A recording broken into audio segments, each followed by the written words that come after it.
Bom dia, bom dia, bom dia. Hoje eu quero me apresentar para você.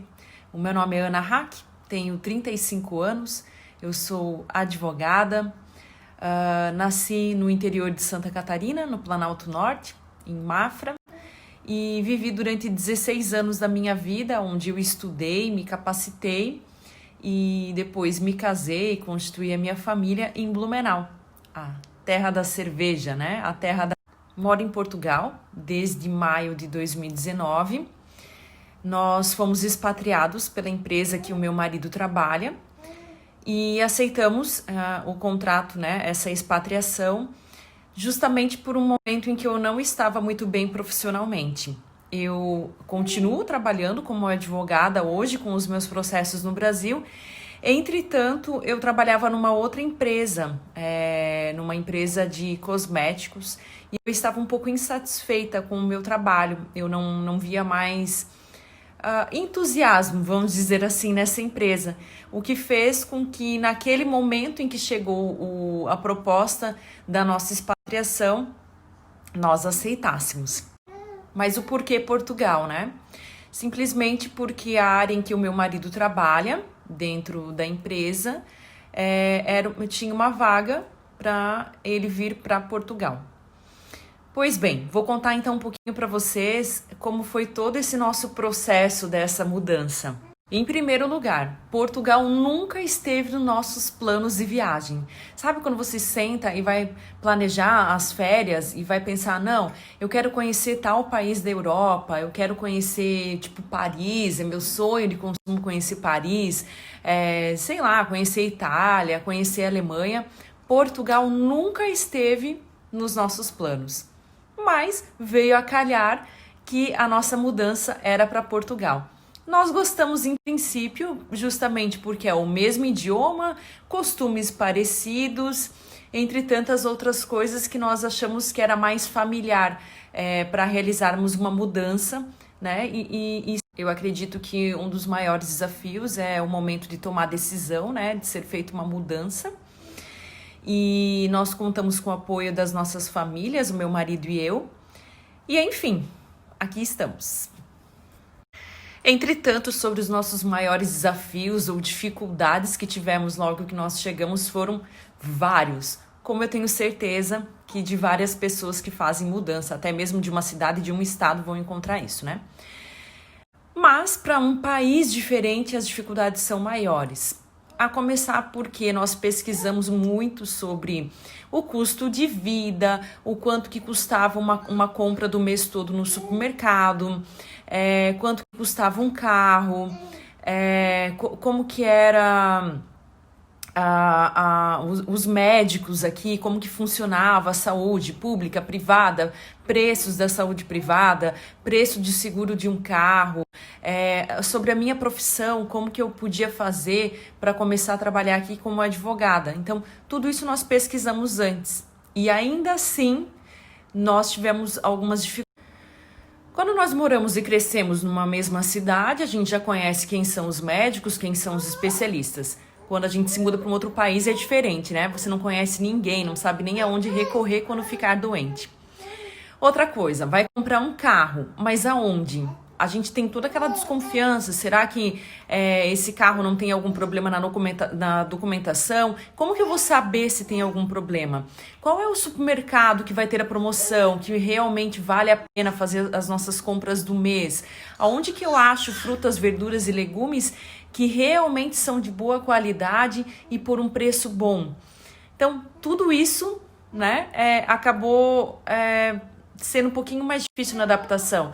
Sem falar que eu achava que era muito mais fácil para trazer a minha carteirinha da OAB para cá e começar a trabalhar. E não foi tão fácil assim, não. E aí, no meu caso, veio a choradeira, porque eu queria minha mãe, porque eu queria meu pai. Por mais que eu já morasse, sei lá, 16 anos, né, sozinha em Blumenau, mas eu queria minha mãe, eu queria meu pai, não gostava desse lugar, dizia que não sabia por que eu vim para aqui, sabia que tinha alguma missão para cumprir aqui, mas não sabia o porquê. Enfim, todas essas coisas que eu tenho certeza absoluta que quem se mudou de país, se ainda não sentiu isso, eu acho que essa solidão ainda vai acabar sentindo algum dia. Eu me recordo que logo que nós chegamos foi muito cansativo, né? Apesar de que ficamos uma semana, né, num hotel, até que a gente achasse um lugar para comprar móveis, porque nós viemos um mês antes da nossa mudança em definitivo para Portugal para procurar um apartamento para locação, que foi um perrengue total, justamente porque tem uma maior quantidade de pessoas procurando apartamentos, casas para alugar, do que de fato casas e apartamentos para serem alugados.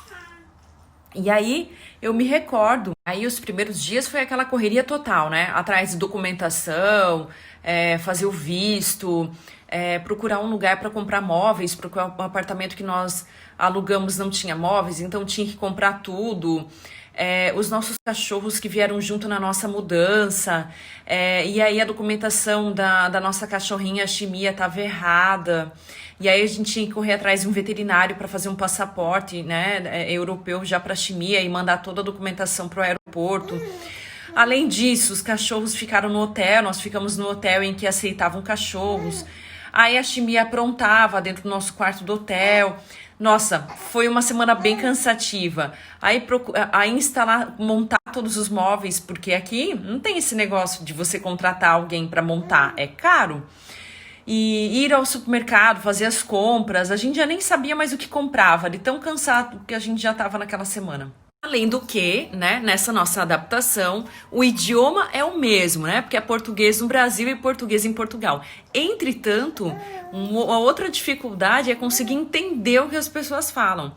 A gente entende, hoje a gente já está com o ouvido bem mais aguçado para entender. Agora, no início, era uma dificuldade tremenda. Ainda mais até saber quais eram as palavras que a gente não deve falar aqui, palavras que eles falam e a gente não faz nem ideia do que estão falando, a gente só entende o contexto. É como se estivesse aprendendo a falar inglês e você entende o contexto da frase. Então, esse também foi um perrengue. E outra grandiosa dificuldade que tivemos aqui, porque chegamos em maio, em setembro eu engravidei, e como conseguir um médico. Eis que médico de família, ele vai ser, digamos, nomeado de acordo com o endereço que você tem o visto. Entretanto, nós não tínhamos médico, né, no nosso centro de saúde, no nosso posto de saúde para nos atender. E aí eu tive que brigar muito para conseguir médico público e eu só fui conseguir quando eu já tinha 6 meses de gestação. Coisa que também é um pouco diferente da cultura e para nossa adaptação é que as pessoas resolvem tudo por telefone, sabe? Elas não usam muito e-mail, elas não usam muito WhatsApp, quer dizer, quase nem usam. Então, tudo que elas precisam falar com você se resolve por telefone, uma repartição pública ou para agendar um banho num pet shop, por exemplo. Algumas pessoas ainda usam SMS. E aí vem mais um choque, né, de cultura, porque a gente usa muito o WhatsApp para tudo. Talvez porque eles usam um contato, digamos, mais próximo. Ou eles falam pessoalmente ou eles falam por telefone. Então isso também foi um pouquinho difícil para a gente se acostumar aqui. Sobre a alimentação, né? Quando estávamos ainda no Brasil, procurávamos alguns sites de supermercados e eu vi que tinha de tudo aqui. Leite condensado, leite em pó, maizena, araruta, sei lá, polvilho doce, polvilho azedo, fazer pão de queijo. Tinha de tudo isso. E de fato tem. Entretanto, todavia, a alimentação deles é bem diferente. Claro, se você cuidar ainda mais da alimentação, ela pode ser ainda mais balanceada. Mas também existe o risco de você não cuidar muito bem da alimentação, né? Porque aqui muitas coisas que são caras no Brasil são muito mais em conta aqui. Vinhos, azeitonas, queijos de ótima qualidade. E aí, se a gente já tinha saudades do Brasil, né? Aqui não vai ter uma padaria com aqueles pães lindos, maravilhosos, como a gente tem, né? Principalmente em Blumenau. Não vai ter uma cuca gostosa para comer. É difícil de achar um lugar que venda bolo, sabe? Aqueles bolos com vários recheios. Nem vou falar, né? Que empadão, pastelão por aqui nem existe. Então, linguiça, Blumenau. Ainda estava falando com uma digital influencer essa semana. O quanto a gente sente falta. São pequenas coisas que fazem diferença no nosso dia a dia. Churrasco, né? Aqui se come ainda mais peixe, algo que a gente quase não consumia no Brasil, porque porque carne vermelha é cara, não é tão saborosa e nós não temos churrasqueira. Basicamente, hoje o que nós mais sentimos falta do Brasil, da nossa família, dos nossos amigos, da nossa casa, né? Em saber que nós temos uma casa própria no Brasil e a gente tem que viver praticamente num cubículo muito caro, né? Aqui o aluguel hoje é em torno de 700 euros, apartamentos de 1 quarto. Raramente você vai achar é muito difícil achar apartamento de 2 quartos. E de 2 quartos normalmente já é para 950 euros. E aí a gente prefere economizar para poder viajar aqui enquanto nós estamos, né, nesse período na Europa. Então, as comidas, né? Ai, nem se fala. Comida de mãe, né? Um pão caseiro, pães saborosos, uma confeitaria gostosa para você sentar, tomar um chá, um café, encontrar os amigos, tomar uma cerveja de qualidade aqui.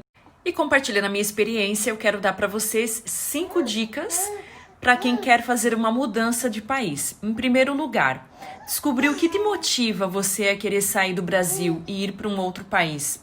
Seja para você ir para o Chile, para a Argentina, ou seja para você fazer uma mudança para os Estados Unidos, ou para você vir embora para a Europa, ou qualquer outro país. O que te motiva? O que te deixa insatisfeito, né? Insatisfeita? É a segurança, é o teu trabalho que não está alinhado do jeito que você gostaria, o porquê, né? Por qual razão? Ou você tem uma proposta de trabalho melhor aqui fora. Primeiro você tem que descobrir o porquê você quer vir embora.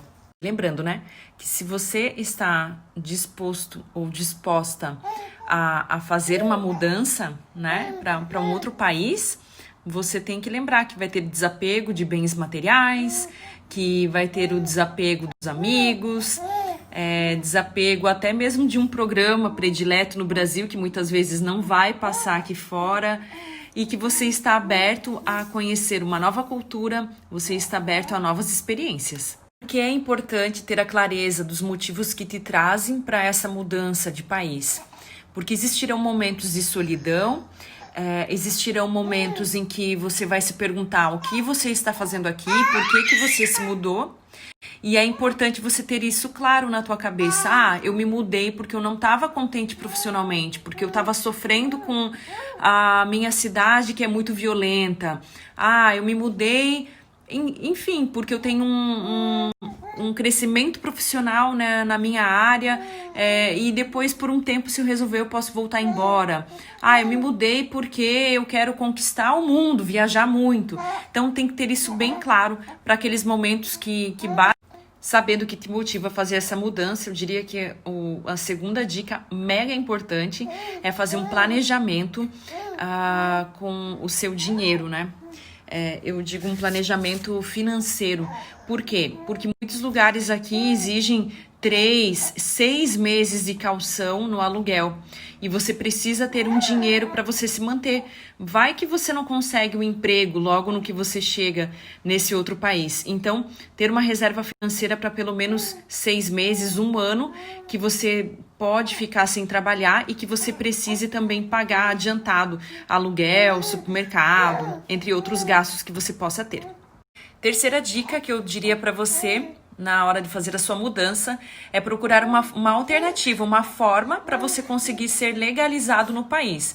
Seja por um passaporte que você vai ter, né, daquele país, ou digamos se você vai vir para a Europa, né, então ter um passaporte europeu, né, nessa zona que vai te privilegiar para conseguir o visto, ou se você vai vir para estudar, vai ser o visto estudante, ou se você vai comprar um imóvel, vai ter um visto próprio para quem está comprando um imóvel aqui, ou então se você vai vir a trabalho, né, se você vai ser expatriado por uma empresa. Então isso é essencial para a sua mudança. Ter a disponibilidade, né, de pensar que se você está vindo sem um contrato de trabalho, que você pode ter que se submeter a algum outro tipo de trabalho que não vai ser aquele que você exerce a sua profissão no Brasil. Por exemplo, eu vejo pessoas que estão aqui hoje em Portugal, que são médicos, mas que ainda não conseguiram homologar o seu diploma e trabalham hoje